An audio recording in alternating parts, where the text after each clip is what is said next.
आज हम लोग को पढ़ना है टाइप ऑफ सेंटेंस। टाइप माना होता है भाग और सेंटेंस माना होता है वाक्य। वाक्य के प्रकार हम लोग पढ़ेंगे, भाग नहीं प्रकार पढ़ना आज। तो देखो आप पढ़ करके आ रहे हैं कि वाक्य किससे कहते हैं। तो a group of words which make complete sense और meaning we call it sentence. माने शब्दों का ऐसा समूह जिसके मिलने से एक पूर्ण अर्थ और भाव प्रकट होता है। तो शब्दों के समूह को हम लोग क्या कहते हैं? वाक्य कहते हैं। जो वाक्य होते हैं वो आपके 5 प्रकार के होते हैं। पहला जो होता है असर्टिव सेंटेंस, जिसको आप हिंदी में साधारण वाक्य कहते हैं। दूसरा आपका होता है इंट्रोगेटिव सेंटेंस, जिसको आप हिंदी में प्रश्नवाचक वाक्य कहते हैं। और इंट्रोगेटिव माने प्रश्नवाचक, सेंटेंस माने वाक्य। तीसरा आपका होता है इम्परेटिव सेंटेंस। इम्परेटिव को हम लोग कहते हैं आज्ञा सूचक वाक्य। और चौथा आपका होता है एक्सक्लेमेटरी सेंटेंस, जिसको हम लोग विस्मय बोधक वाक्य कहते हैं। और पांचवा आपका होता है ऑब्जेक्टिव सेंटेंस, जिसको हम लोग क्या कहते हैं? आदेश सूचक। आदेश सूचक कहिए या इच्छा सूचक कहिए, जो आपकी इच्छा हो। तो ये 5 सेंटेंस का आपका मान भाग रहा। फिर असर्टिव सेंटेंस को 2 भागों में बांटते हैं। एक आपका होता है सिंपल सेंटेंस, एक होता है नेगेटिव सेंटेंस। ठीक है ना। तो पहले तो सेंटेंस के बारे में सब लोग को याद है ना। शब्दों का ऐसा समूह जिससे पूर्ण अर्थ या भाव प्रकट होता है, उसी को हम लोग क्या कहते हैं? वाक्य कहते हैं। शब्दों का ऐसा समूह माने शब्द जब मिलेंगे ना, जैसे आप देख रहे हैं सब ये शब्द मिले हैं। तो शब्द जब जैसे यहाँ पर देख रहे हैं क्लास एक शब्द है, 9 भी एक शब्द है, 10th भी शब्द है, इंग्लिश भी एक शब्द है, और ये क्या है सेकेंड भी एक शब्द है। शब्द जब मिले तो एक वाक्य बना। और अच्छा वो शब्द किससे मिलकर बने होते हैं? शब्द किससे बनते हैं? शब्द जो होते हैं अक्षर से मिलकर बनते। देखो अक्षर है ना, एक सी है या सब मिले हैं तो शब्द बना। तो अगर ये जैसे मान लो संसार में जितने भी वाक्य होंगे उसको आप 5 भागों में बांट देते हैं। ठीक है। और फिर उसके बारी बारी अब जितने भाग होते हैं उसको बांट करके अध्ययन किया जाता है। तो पहले तो आप एक सुंदर सा एक चीज़ बना लीजिए, तब हम आगे आपको बताते हैं। पहला तो एक आप इसका आरेख खींच लीजिए। सबसे पहले बनाइए सेंटेंस। इसको हिंदी में भी लिखते चलिएगा, वाक्य होता है। और इसको बांट दीजिए आप 5 भागों में, 1 2 3, इधर और कर लो 4, इधर और कर लो 5। पहला आपका होगा असर्टिव सेंटेंस। असर्टिव सेंटेंस जिसको हिंदी में कहते हैं साधारण वाक्य। लिख लीजिए साधारण वाक्य। दूसरा होता है इंट्रोगेटिव सेंटेंस। इंट्रोगेटिव सेंटेंस जिसको हिंदी में कहते हैं, बात मत करो बोलते रहते हैं, प्रश्नवाचक वाक्य होगा, जिसको हिंदी में कहते हैं। और तीसरा आपका होता है इम्परेटिव सेंटेंस। यहाँ ध्यान दो बाबू, इम्परेटिव सेंटेंस इसको हम लोग कहते हैं आज्ञा सूचक वाक्य। आज्ञा, अच्छा इसी को आदेश सूचक वाक्य भी कहा जाता है। तीसरा है, ये चौथा है, ये 5वां है। चौथा जो आपका होता है एक्सक्लेमेटरी सेंटेंस। एक्सक्लेमेटरी सेंटेंस इसको हिंदी में कहते हैं विस्मय बोधक वाक्य। विस्मय बोधक वाक्य। 5वां होता है ऑपरेटिव सेंटेंस, और इसको हम लोग कहते हैं इच्छा सूचक वाक्य। इच्छा सूचक वाक्य। फिर जो असर्टिव सेंटेंस होता है उसको 2 भागों में हम लोग बांट देते हैं। पहला होता है, उसका नाम होता है सिंपल सेंटेंस, इसी को पॉजिटिव सेंटेंस भी कहते हैं। सिंपल लिख लो, सिंपल सेंटेंस। इसको भी हम लोग कहते हैं साधारण वाक्य। एक होता है नेगेटिव सेंटेंस, निगेटिव सेंटेंस जिसको हम लोग कहते हैं नकारात्मक वाक्य। ठीक है, नोट कर लो पहले।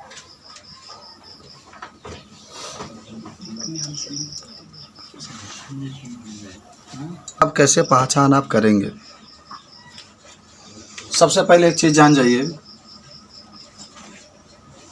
बारी बारी से आप सबका डिफिनेशन बता रहे हैं, थोड़ा सा पहचान लीजिएगा कि अगर ये वाक्य आए तो कैसे आप इसके बारे में बताएंगे। हालांकि आज शुरू करेंगे हम लोग असर्टिव सेंटेंस किसे कहते हैं। देखो, जब किसी वाक्य में कोई कथन कहा गया हो, सुनते रहना बहुत ध्यान से, हालांकि अभी सब लिखा जाएगा लेकिन पहले सुन लीजिए।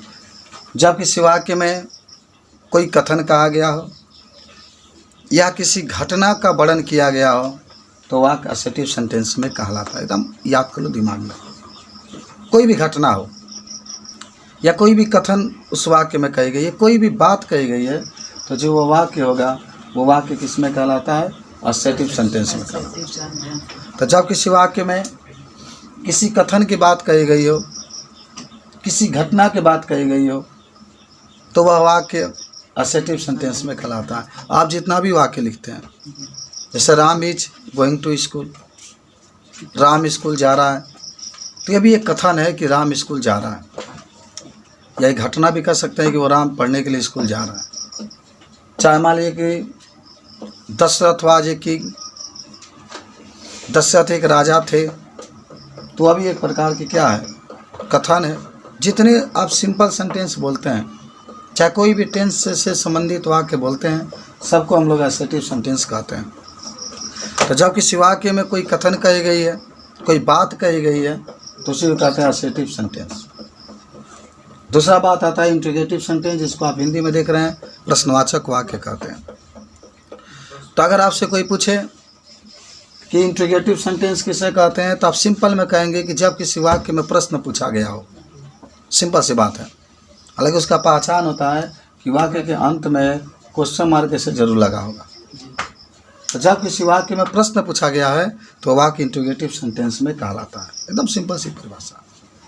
जब किसी वाक्य में प्रश्न पूछा गया है तो वाक्य इंट्रोगेटिव सेंटेंस में कहलाता है। जैसे, क्या तुम घर जाते हो, या क्या तुम किताब पढ़ते हो, वह घर क्यों जा रहा है। ये सारे क्या, क्यों, कैसे, ये जहाँ भी शब्द आ जाएगा तो आप कहिएगा कि ये वाक्य इंट्रोगेटिव सेंटेंस में है। तो सिंपल सी बात है कि जब किसी वाक्य में प्रश्न को पूछा गया है तो वह वाक्य आपका इंट्रोगेटिव में। कोई पूछा कि व्हाट इज योर नेम, आपका क्या नाम है। या कोई पूछा कि हु आर यू, आप कौन हैं। या how many years live in the India, आप कितने वर्षों से भारत में रहते हैं। ये सारा वाक्य जितना बोलेंगे आप, सब इंट्रोगेटिव सेंटेंस में कहलाता है। उसके बाद से होता है इम्परेटिव सेंटेंस। इम्परेटिव सेंटेंस का मतलब होता है कि जब किसी वाक्य में आदेश दिया गया है, प्रार्थना किया गया है, सलाह दिया गया है, तो उस वाक्य को हम लोग क्या कहते हैं? उस वाक्य को कहते हैं हम लोग इम्परेटिव सेंटेंस, आदेश सूचक वाक्य कहा जाता है। बात समझ में आई कि जब कोई भी वाक्य होगा, उस वाक्य में प्रार्थना किया गया है, उस वाक्य में सलाह दिया गया है, उस वाक्य में आदेश दिया गया है, तो इम्परेटिव सेंटेंस में कहलाता है। जैसे सलाह में कोई कहता है कि डॉक्टर कहता है कि मरीज को समय से दवा को लेना चाहिए, या हमें मान लीजिए कोई कहता है कि हमें धूप में नहीं टहलना चाहिए, या कोई कहता है कि हमें झूठ नहीं बोलना चाहिए, या कोई कहता है कि हमें ईमानदारी से क्या कार्य करना चाहिए। प्लीज़, कोई कहता है कि कृपया, प्लीज़ को हिंदी में कृपया कहता है, कृपया आप एक गिलास पानी लाइए, कृपया उसकी सहायता कीजिए। ये सब आपको कृपया शब्द जितने भी आते हैं सब रिक्वेस्ट वाले शब्द होते हैं, सब प्रार्थना किए जाते हैं। या आपसे कोई कहता है कि बेंच पर खड़े हो जाओ, या फिर कहता है कि घर भाग जाओ, फिर कहता है कि यहाँ बस रोको, कोई कहता है यहाँ पर बस मत रोको, सभी आदेश वाले शब्द हैं। तो ये भी हाँ ऑर्डर में बदलते हैं, ये भी आपके इम्परेटिव सेंटेंस में होता है। तो जब किसी वाक्य में आदेश दिया गया हो, सलाह दिया गया हो, प्रार्थना किया गया हो, तो वाक्य आपका इम्परेटिव सेंटेंस में कहलाता है। उसके बाद से एक होता है एक्सक्लेमेटरी सेंटेंस, और एक्सक्लेमेटरी सेंटेंस जो होता है इसको हम लोग कहते हैं विस्मयदीप बोधक। विस्मयदीप मतलब होता है आश्चर्यचकित होना। हालांकि आपको मैं पढ़ाऊँगा, उसमें अलास आता है, आपका होरे आता है, चाहे हाउ आता है, वाट ए आता है, ये सब इसकी पहचान है। आश्चर्य प्रकट किया गया, कोई कहता है कि वह कितना सुंदर है, वह कितना सुंदर है, कितना सुंदर है, देखो कितना है ना, आश्चर्य प्रकट कर रहा है। फिर कोई ने कहा, सुनो, फिर किसी ने कहा, आश्चर्य से कहा, मन एकदम दुख के साथ कहता है कि वो मर गई, वो क्या हो गई, मर गई, तो ये भी आश्चर्य प्रकट किया गया। खुशी की आवाज़ आती है कि हम लोग मैच जीत गए, या हम लोग एग्ज़ाम में 90% से पास हो गए, बहुत खुशी मिलती है बाबू। जब बच्चा बोर्ड के एग्ज़ाम में बैठता है और पेपर पर जब उसकी रिज़ल्ट आती है, रिज़ल्ट पर जब आता है 85-86, बहुत ही प्रसन्न होता है। वह दिन उसके लिए बहुत सुहावना होता है। तो ये भी आश्चर्य की बात होती है। उसमें कोई सोचा भी नहीं था कि 90% मेरा आएगा, लेकिन आ गया, ये बातें होती है। तो ये सब आश्चर्य की बात होती है। तो इसको हम लोग कहते हैं एक्सक्लेमेटरी सेंटेंस, जब वाक्य में खुशी प्रकट की गई है, प्रसन्नता प्रकट की गई है, दुख प्रकट किया गया, आश्चर्य प्रकट किया गया है, तो उसको हम लोग कहते हैं एक्सक्लेमेटरी सेंटेंस। अच्छा, एक लिखा गया होगा, देख लो, ऑप्टेटिव सेंटेंस, जिसको हम लोग कहते हैं इच्छा सूचक वाक्य। तो एकदम साफ इच्छा सूचक है। तो जब किसी वाक्य में इच्छा को प्रकट किया गया हो, इच्छा प्रकट की गई है, शुभकामना प्रकट की गई है, आशीर्वाद प्रकट किया गया है, तो ऐसे वाक्यों को हम लोग कहते हैं ऑप्टेटिव सेंटेंस। अब इसमें क्या होता है, ऑप्टेटिव सेंटेंस में कोई कह दिया कि भगवान आपको लंबी आयु दे, भगवान से प्रार्थना किया जा रहा है, भगवान आपको क्या करे, लंबी आयु दे, भगवान आपको एक पुत्र दे, चाहे आपको कहते हैं ना रक्षाबंधन की हार्दिक शुभकामनाएं, कौनो भी शुभकामना दीजिए, नए वर्ष की हार्दिक शुभकामनाएं, आप बोर्ड एग्जाम में पास हो गए, इसके लिए भी आपको शुभकामनाएं, या अच्छे जो भी माने, आपकी गाड़ी हो गई, गाड़ी खरीद लिए, तभी आप आशीर्वाद देते हैं कि जाइए आपकी गाड़ी जो खरीदे मंगलमय हो, आप अपने जीवन में हमेशा आगे बढ़ते रहें, कहीं भी आपके अवांछित रूप से घटना ना हो। तो शुभकामना वाले जितने भी शब्द होते हैं वो सभी शब्द आपके ऑप्टेटिव सेंटेंस में आ जाते हैं। फिर असर्टिव सेंटेंस को हम लोग दो भागों में बांटते हैं। क्या होता है, सिंपल सेंटेंस, एक होता है निगेटिव सेंटेंस। तो सिंपल में वही बात होगी, जब किसी कथन का बोध होता हो, कथन के बारे में बताया जाता है, तो वाक्य आपका क्या हो जाता है, सिंपल सेंटेंस हो जाता है, जब कथन के बारे में आपको बताया जाता है। निगेटिव में क्या होता है, जब किसी वाक्य में नहीं शब्द आ जाए तो उसको निगेटिव कहते हैं। जैसे वो घर नहीं जाता है, हम लोग गीत नहीं गाते हैं, वो किताब नहीं पढ़ता है, तो ये सब नहीं शब्द जब आ जाते हैं तो उसको हम लोग क्या कहते हैं, निगेटिव सेंटेंस। तो जितने आपने चीज़ जितने देखे सबका मैंने एक्सप्लेन कर दिया कि माने अब एक दिन ये पढ़ेंगे, एक दिन ये सब एक दिन पढ़ेंगे, माने अब 7-8 दिन तक ये पढ़ा जाएगा इसमें। उसके बाद एक्सरसाइज सॉल्व करेंगे, जानकारी हम लोग अच्छी हो जाएगी। बोलो, कुछ समझे कि नहीं, सीखे कि नहीं, पूरा एक्सप्लेन मैंने कहा, आपको बताया। अब आइए हम लोग एक सेंटेंस आज पढ़ लेते हैं, असर्टिव सेंटेंस, ठीक है। चलिए, तो पहला हेडिंग बना लीजिए, असर्टिव सेंटेंस।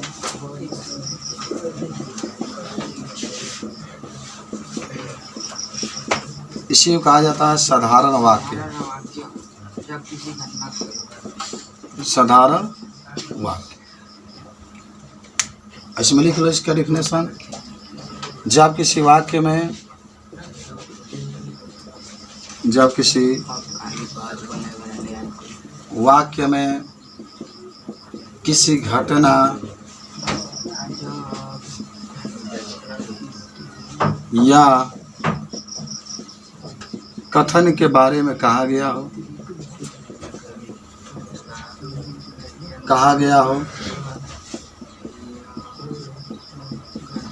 तो वह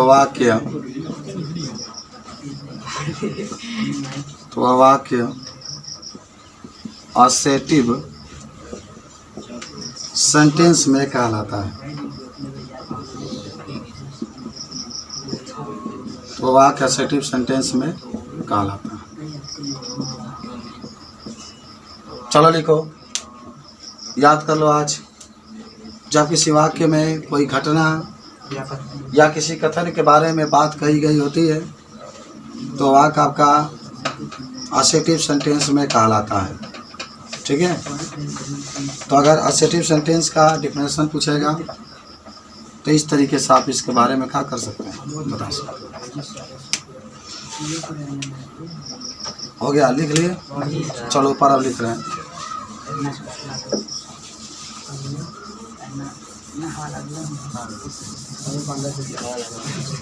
चलो चुपचाप पढ़ो, कहाँ बैठे हो, संस्कार बना कर रहो। घर तो है नहीं तुम लोग का, जो मन करे सो बोलोगे ना।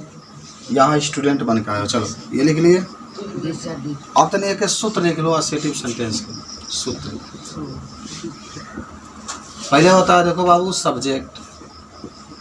माने जितने भी असर्टिव सेंटेंस होते हैं इसी तरीके से होता है। एक सब्जेक्ट होता है और एक आपका होता है हेल्पिंग वर्ब। ठीक है, प्लस वर्ब प्लस ऑब्जेक्ट। हर एक असर्टिव सेंटेंस की यही बनावट होती है, यही संरचना होती है। पहले सब्जेक्ट, तब हेल्पिंग वर्ब, तब वर्ब, तब ऑब्जेक्ट। कोई भी वाक्य लिखिए आप। एग्जाम्पल तो देख लेते हैं।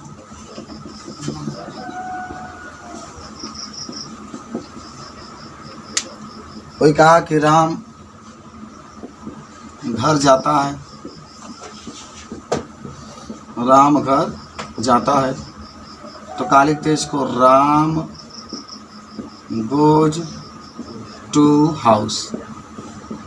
बिल्कुल, ये सब्जेक्ट है। देखो ये क्या है, सब्जेक्ट है और ये भी सब्जेक्ट है। माने यहाँ सब्जेक्ट है, हालांकि ये ऑब्जेक्ट होता है और ये वर्ब होता है।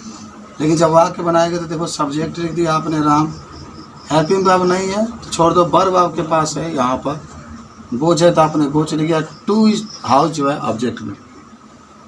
ठीक है, दूसरा मान लो कह दिया राधा क्रिकेट खेल रही है, राधा क्रिकेट खेल रही है।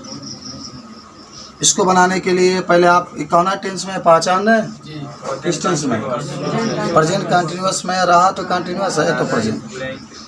तो पहले सब्जेक्ट लिखेंगे Radha is playing cricket, Radha is playing cricket. तो राधा तो आपका सब्जेक्ट हो गया। तो एकदम सेम टू सेम फार्मूला पा चुका है। राधा सब्जेक्ट, हेल्पिंग वर्ब यहाँ पर दिखा रहा है तो हेल्पिंग वर्ब इज आ गया है, देख लो। यहाँ वर्ब है तो वर्ब आपका प्लेइंग आ गया, यहाँ ऑब्जेक्ट है तो ऑब्जेक्ट आपका क्रिकेट आ गया। इस तरीके से कोई भी वाक्य होगा तो बता सकते हैं मैं अध्यापक बनूंगा, मैं अध्यापक बनूंगा। यहाँ पर अवश्य लिख लेना, मैं अध्यापक अवश्य बनूंगा। कितने लोग इसको बना सकते हैं, मैं अध्यापक अवश्य बनूंगा? एनी स्टूडेंट कोई बनाएगा? हाँ बनाइए। एकदम करेक्ट, बहुत अच्छा लड़का है पढ़ने में, कोई संदेह नहीं है। देखो आप पढ़े होंगे आई और वी जब होता है तो इसके साथ शैल का प्रयोग किया जाता है। लेकिन जब भी अवश्य दे दे तो उल्टा हम लोग प्रयोग करते हैं। मैंने बताया भी था आपको जब टेंस पढ़ा रहे थे। तो आई के साथ आप विल का प्रयोग करेंगे। ठीक है, तो क्या लिखेंगे आप, आई लिख लेंगे मैं के लिए, और बनूंगा के लिए है, बनूंगा गा के लिए पहले आप आई के साथ विल का प्रयोग करिएगा। अब बनूंगा, देखो अवश्य बनूंगा, इन सब के लिए बी लिखिएगा। तब ए टीचर, अवश्य की अंग्रेजी नहीं लिखते हम। I will be a teacher, I will be a teacher. अगर आपके मन में विचार है, जो भी चीज़ आप अपने लाइफ में सोचते हैं कि मुझे अपने जीवन में ये करना है, तो उसके आगे अवश्य ज़रूर लगा लीजिएगा। जैसे आपको इंजीनियर बनना है तो ज़रूर आप अपने इंजीनियर के पहले अवश्य लगा लीजिएगा और उसके हिसाब से तैयारी करिएगा। डीएम बनना है तो अवश्य डीएम, अवश्य आप ज़रूर डीएम के पहले लगा लीजिएगा, तभी आप बन पाएंगे और उसके अनुसार आप मेहनत करिए। समझ रहे हो? चलिए, तो I will be a teacher, मैं क्या करूँगा, अवश्य अध्यापक बनूँगा। ठीक है, चलो अब तो ये सब जान गए हैं। अब आपको हम होमवर्क के रूप में दे देते हैं, बना के लेकर के आइए।